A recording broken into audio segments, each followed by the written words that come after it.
Em Mateus 21,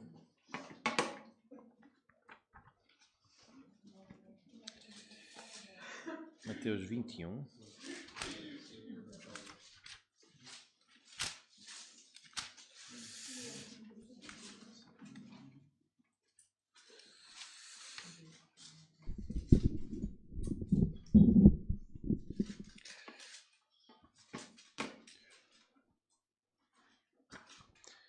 o título da mensagem de hoje é Deus quer uma casa pura. Semana passada, o nosso irmão Agostinho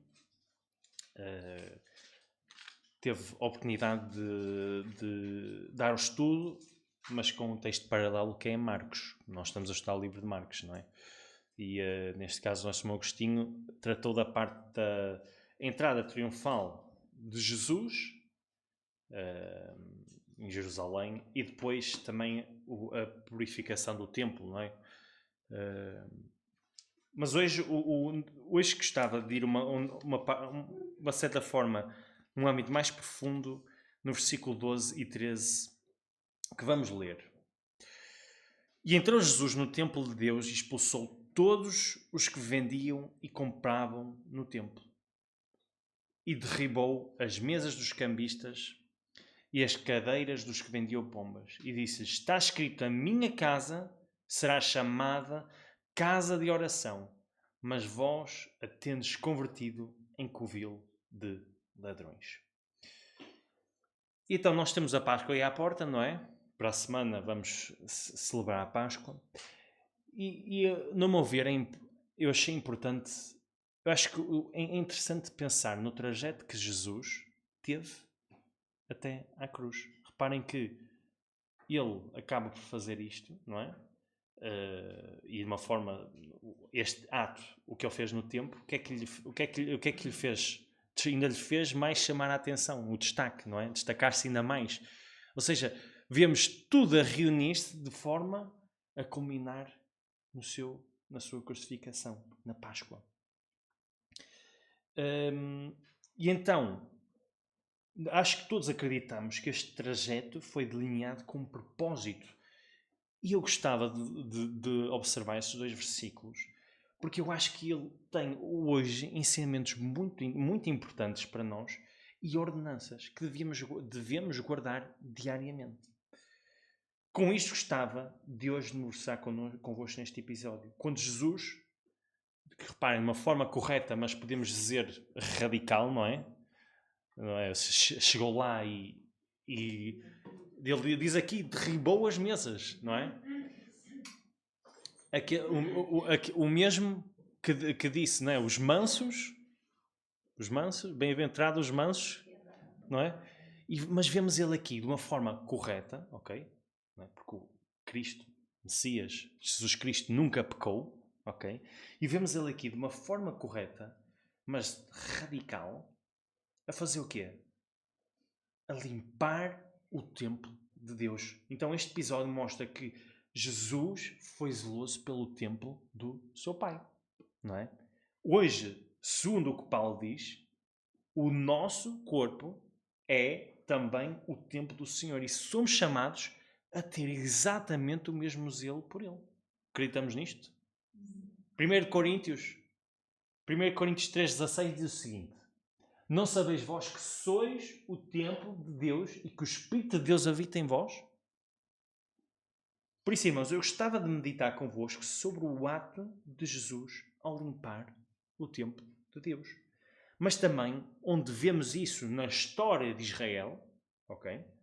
Como uma preparação para a Páscoa. E a forma como nós podemos aplicar isto nas nossas vidas. Porque nós, o nosso corpo, segundo aqui as palavras de Paulo, é o quê? É o templo do Senhor. E então, vamos para Êxodo 12. É assim, podem-me acompanhar nas passagens, podemos abrir as nossas Bíblias em Êxodo 12, acho que vai ser interessante. Vamos abri-las. Mas também temos ali o nosso técnico que vai passar as passagens, por isso deixo por vocês, não é? Então, a celebração da Páscoa, podemos dizer que começou um bocadinho antes de Jesus, não é? Um bocadinho antes da sua vinda. Não é? Começou quando? Nós temos em Êxodo 12, 40, 41, não é? Que fala sobre aquele tempo todo em que o povo de Israel esteve subjugado pelo Egito, não é? E diz assim, versículo 40 a 41.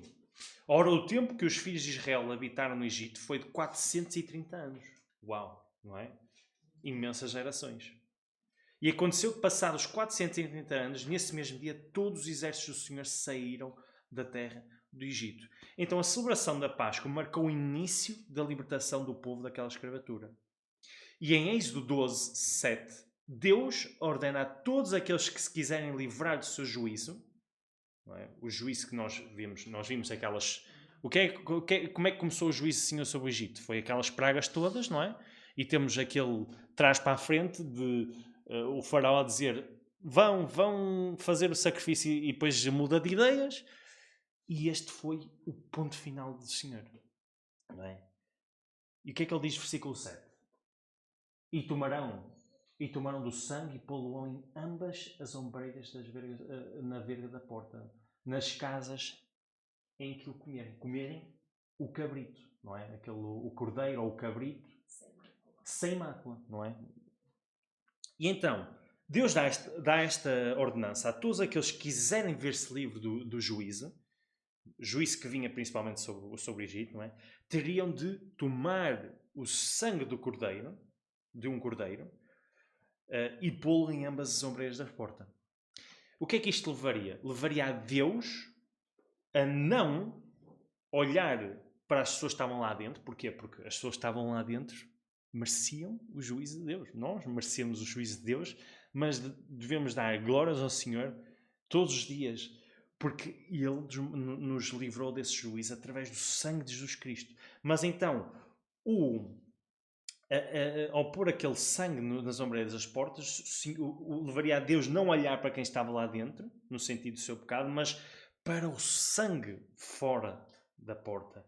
Ou seja, a salvação era pelo quê? Na fé no sangue, não é? Porque as pessoas tiveram que ter fé naquela ordenança do Senhor.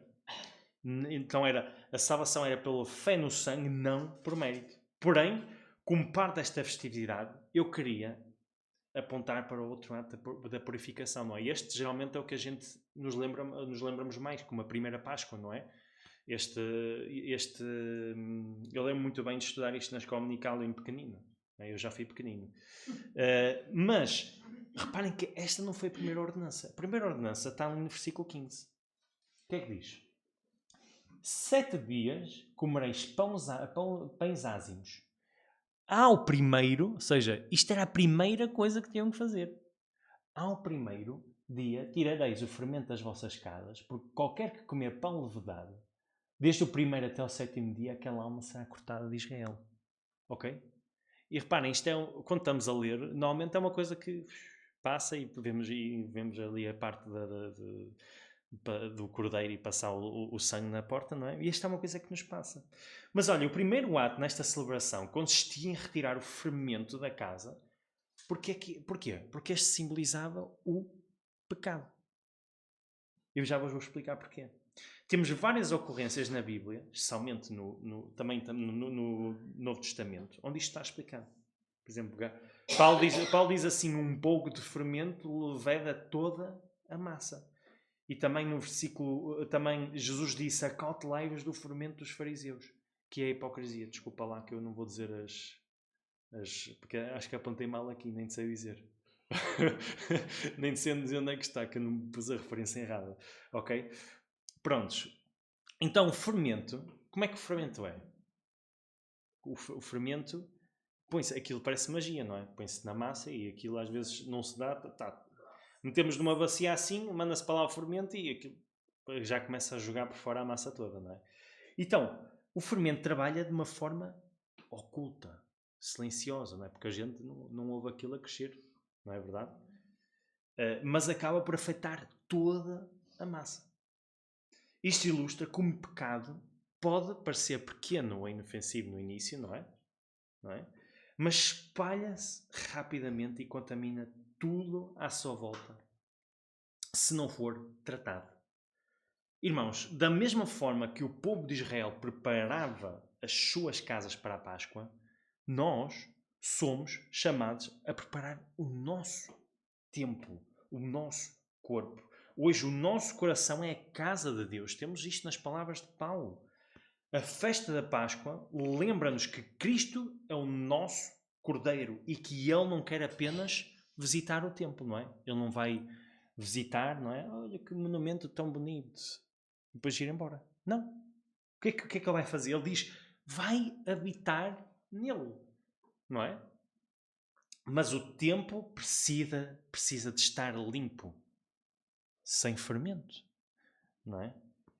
E protegido pelo sangue do Cordeiro. Eu vou-vos dar um exemplo muito concreto, porque quando estava a dizer o fermento trabalha de uma forma oculta, muitas vezes o pecado começa assim. Olhem para o rei Davi, não é? Como é que começou? Começou com os olhos, começou com a vista a ver aquela mulher. E como é que culminou? Adultério, homicídio. Já viram? Podemos também... E estamos a falar de rei Davi. Rei Davi, um grande herói da Bíblia. Podemos olhar também para Salomão, não é? Escreveu excelentes provérbios. Podemos olhar para Salomão, se calhar também. Só mais esta mulher. Mais uma daquele povo. O que é que aconteceu? Meteu-se em idolatria, não é?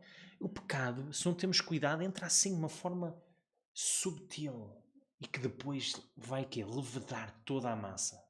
Ok? Espalha-se. Então, quero também falar sobre o âmbito deste templo. Então,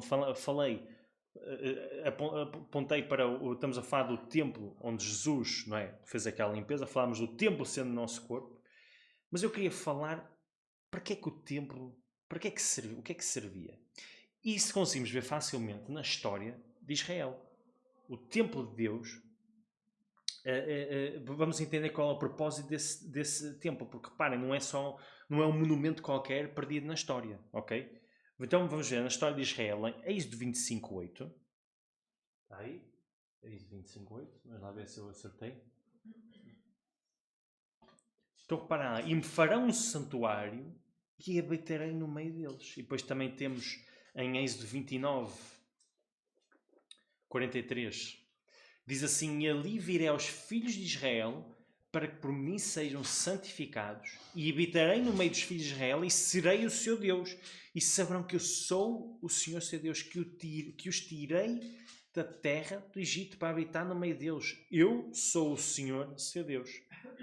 Então podemos ver que o tabernáculo era o quê? Era um símbolo da presença de Deus, era um marco entre o povo. Ou seja, era o desejo de Deus do que é estar no meio deles. Fantástico, não é? Era o desejo de Deus estar no meio deles, em comunhão. É o que ele diz aqui nesta passagem. E o texto ainda diz mais. Para que por mim sejam o quê? Santificados. Não sei se está aqui neste, não está? Está no 43. Ele diz ali, virei aos filhos de Israel para que por mim sejam santificados. Então, para além disto, a presença de Deus, através daquele tabernáculo, era um marco. Como nós vemos no final do versículo 46. O que é que diz ali? E saberão que eu sou o Senhor seu Deus, que os tirei da terra de Egito, para habitar no meio deles. Eu sou o Senhor seu Deus. Então, novamente, o tabernáculo era um marco a fim de lembrar todo aquele povo da liberdade que receberam, que é graças ao Senhor. Porque eles não saíram ali pela sua força, não é? Foi graças ao Senhor. Irmãos, quando Deus diz que o nosso corpo é o seu templo, isto quer dizer que Ele quer estar na nossa presença. Fantástico. O Criador todas as coisas quer estar na minha presença, em comunhão comigo, não é? E como ele diz aqui, santificando-nos e assim lembrando-nos que fomos libertados da subjugação do pecado. Ele quer manifestar a sua glória hoje em nós. Por isso, eis a questão. O que é que estamos verdadeiramente a fazer do templo do Senhor? E nós podemos ver facilmente o que é que o homem fez do templo do Senhor no versículo 21, no capítulo 21 de Mateus. Nós vemos bem.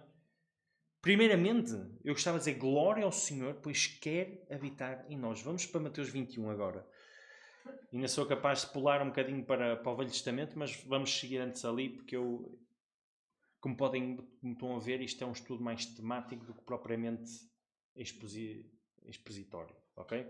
Então, glória ao Senhor, pois quer habitar em nós, quer ter comunhão connosco. Porém, irmãos, nós devemos ter cuidado, não é? Devemos ter cuidado, pois sabemos que Deus odeia o pecado. Não é? Ele não vai habitar em nós de qualquer forma, não é? Se voltarmos para a história de Israel, podemos ver em várias instâncias onde essa comunhão com Deus foi quebrada. Levítico 10, 1 a 2. Então, Deus instituiu este tabernáculo porque disse assim ao povo de Israel: eu quero estar na vossa presença, mas olhem, eu não vou estar de qualquer forma. Há aqui regras que vocês têm que seguir. Ok? E aqui está uma regra, não é? Que foi quebrada. Que vocês devem se lembrar muito bem. E os filhos de Arão, Nadab e Abiú, tomaram cada um o seu incensário e puseram neles fogo. E colocaram incenso sobre ele e ofereceram fogo estranho perante o Senhor, o que não lhes ordenara. Então saiu fogo de diante do Senhor e os consumiu e morreram perante o Senhor. Não é? Deus não está a dizer, eu não conheço, isto não foi bem o que eu pedi, por isso, não, deixa lá. Não.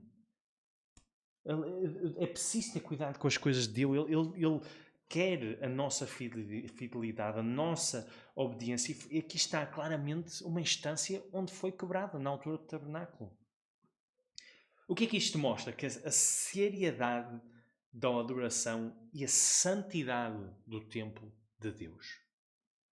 Ele exige que santidade, reverência, obediência. E aqui os filhos de Arão não obedeceram e a consequência foi o quê? A morte deles. E nesta instância de Mateus 21, vemos o quão zeloso... Não, primeiro, o que é que vemos aqui? Primeiro vimos o quão zeloso o pai foi por tabernáculo. Na passagem de Mateus 21, vemos o filho a ser zeloso pelo templo do pai, não é? E vou ler novamente. E entrou Jesus no templo e expulsou todos os que vendiam. Porquê? Não é? Derribou as mesas de cambistas e ele disse depois mais à frente: a minha casa será chamada casa de oração, mas vós a tendes convertido em covil de ladrões. Para nós entendermos bem a atitude de Jesus, temos de ter aqui um bocadinho de contexto da altura. Ok? O que é que estava aqui a acontecer? Então, como nós já sabemos, este episódio aconteceu durante a semana da Páscoa, ok? Das celebrações. Então, os judeus não estavam só em Israel. Também havia judeus fora de Israel. E então, havia muitos judeus que vinham de várias partes de Israel e de outros países, e eles não podiam trazer os animais de sacrifício. Para o sacrifício não podiam trazer nessas longas viagens, ok? Compravam-nos e por isso acabavam por os comprar em Jerusalém. Por isso havia duas atividades comerciais a serem ali feitas. Então havia a venda de animais, estava a acontecer ali no templo, para sacrifício, bois, ovelhas, pombas, e também está a haver temos aqui a referência a cambistas, não é? Porque havia a necessidade de fazer o câmbio das moedas, não é? Porque o templo utilizava o shekel, ok? Então qual era o problema? Não havia propriamente um problema com o comércio, era mais como ele estava a ser levado ou efetuado. O problema estava na forma infiel e desonesta como estava a ser desempenhado, especialmente no templo do Senhor. Então porquê? Porque os cambistas cobravam taxas, não é? Por isso é que ele chama aqui no versículo 13, no versículo 13, por isso é que ele diz aqui: vós tendes convertido em covil de ladrões. Isto é o que vocês fizeram do templo. Porquê? Porque os cambistas cobravam taxas abusivas para trocar as moedas, não é? Para fazer a transição de uma moeda para a outra. E os animais ali vendidos tinham preços altíssimos, ok? O que acabavam de fazer? Acabavam por explorar os fiéis que estavam a ir ao templo para celebrar a Páscoa. Era uma exploração religiosa. Então, ou seja, usavam a fé do povo para quê? Para ganhar dinheiro. Ou seja, uma festividade, não é? A Páscoa. Quem é o foco? O foco está em Deus. Então, uma festividade onde o foco devia estar em Deus virou antes um negócio religioso. Jesus viu isso e o que é que ele fez? Versículo 13. Expulsou os comerciantes com autoridade. Porque o templo devia ser um lugar de quê? Como ele diz ali, de oração, adoração e santidade. Não um centro comercial desonesto. Isto também deve ser uma pergunta para nós, irmãos. Qual é o motivo do teu culto? Vieste fazer negócio com Deus? Porque é fácil. É fácil a gente negociar com Deus. Deus dá-me... Não é? É fácil estarmos pedir, não é? Então usas a fé para benefício próprio? Se sim, precisamos que Jesus entre e limpe com autoridade. Isso são questões que nós temos de fazer a nós próprios. Que ele limpe o materialismo, o orgulho, a hipocrisia e outro qualquer fim egoísta. Porque a casa de Deus é o quê? É santa. E mais, irmãos, aqui temos... Paulo escreveu em 1 Coríntios 5:7. Está aí? Eu ouvi um... É isso, pronto. Mas a limpeza e o propósito do tempo, preparando a casa para a Páscoa. Paulo escreveu em 1 Coríntios 5:7: Purificai-os, pois, do fermento velho, para que sejais uma nova massa, assim como estáis sem fermento, porque Cristo, nossa Páscoa, foi sacrificado por nós. Então, irmãos, como nós vimos na primeira Páscoa, em Êxodo 12, não é? Como nós vimos há bocado, a primeira ordenança ao povo foi o quê? Que limpassem as suas casas de todo o fermento. Este fermento, como nós vimos, simboliza o quê? O pecado oculto. É assim que o fermento age. A corrupção interior. Aquilo que vai crescendo e contaminando se não for retirado. Esta era uma condição para celebrar a Páscoa. E ali estava muito em concreto, como nós lemos há bocado, que as pessoas que não cumprissem, o que é que eram? Eram cortadas, não é? Do povo. É algo muito, muito grave. Séculos depois, na semana da Páscoa, Jesus entra em Jerusalém e faz o mesmo. Mas agora ao templo físico de Deus. E ele expulsa os vendedores, cambistas e exploradores, limpando o templo daquilo que o contaminava. E nós, hoje, somos esse templo. Mais outra passagem ali em 1 Coríntios 6:19.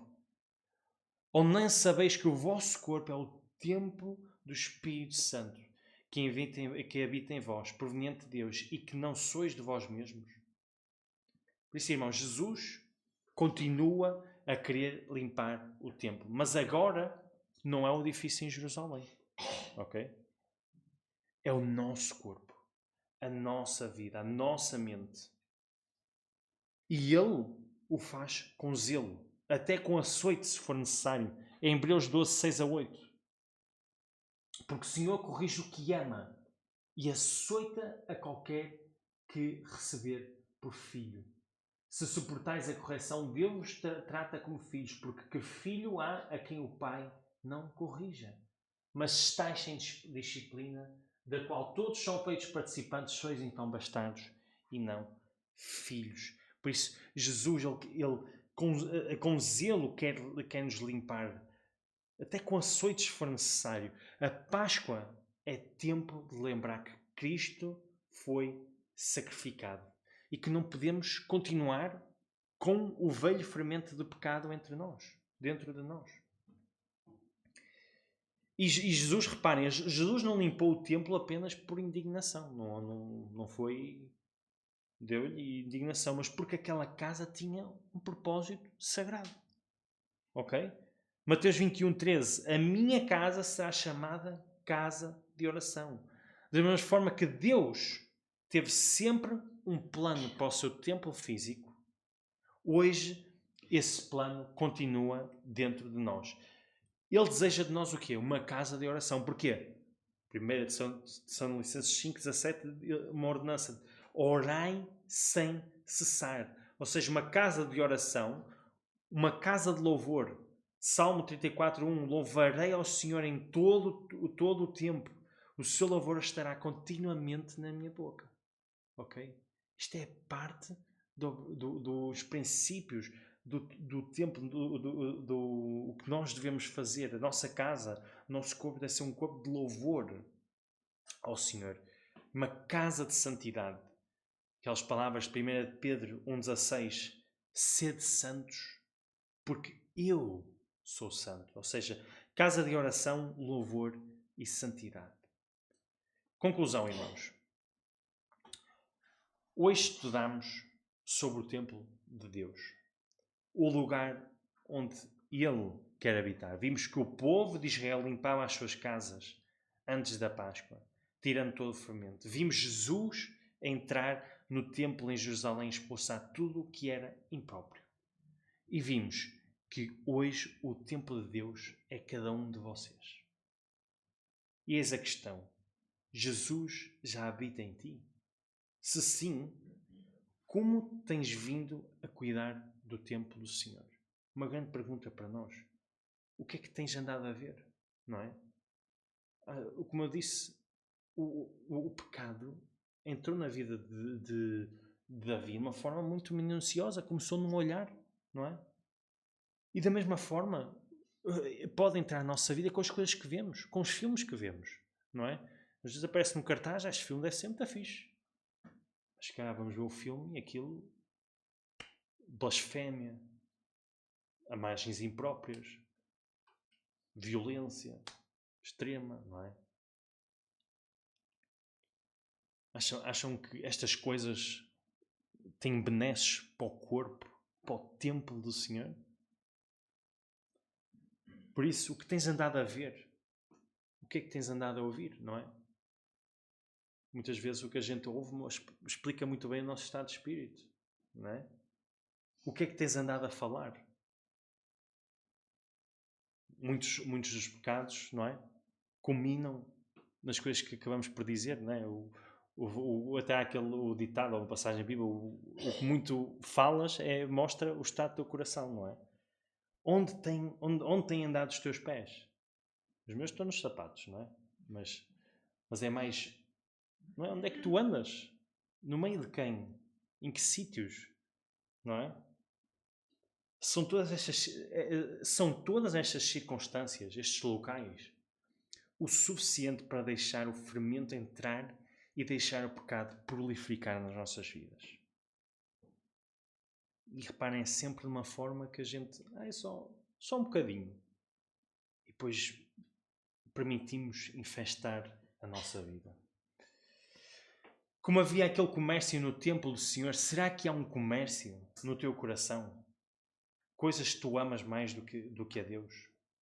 Uma fé de aparências? Uma religiosidade vazia? O que te leva a vir hoje à casa de Deus?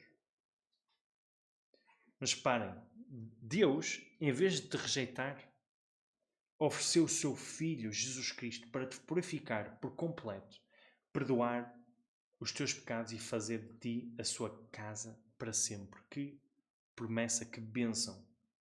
Ele foi o Cordeiro da Páscoa. E a realidade é que Páscoa não é só esta semana.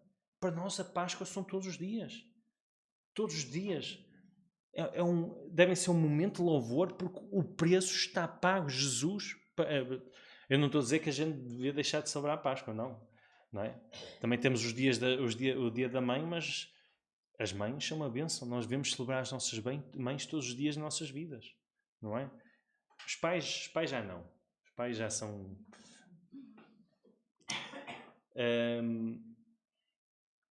não é? Mas ele foi o Cordeiro da Páscoa sem mácula, sacrificado em teu lugar.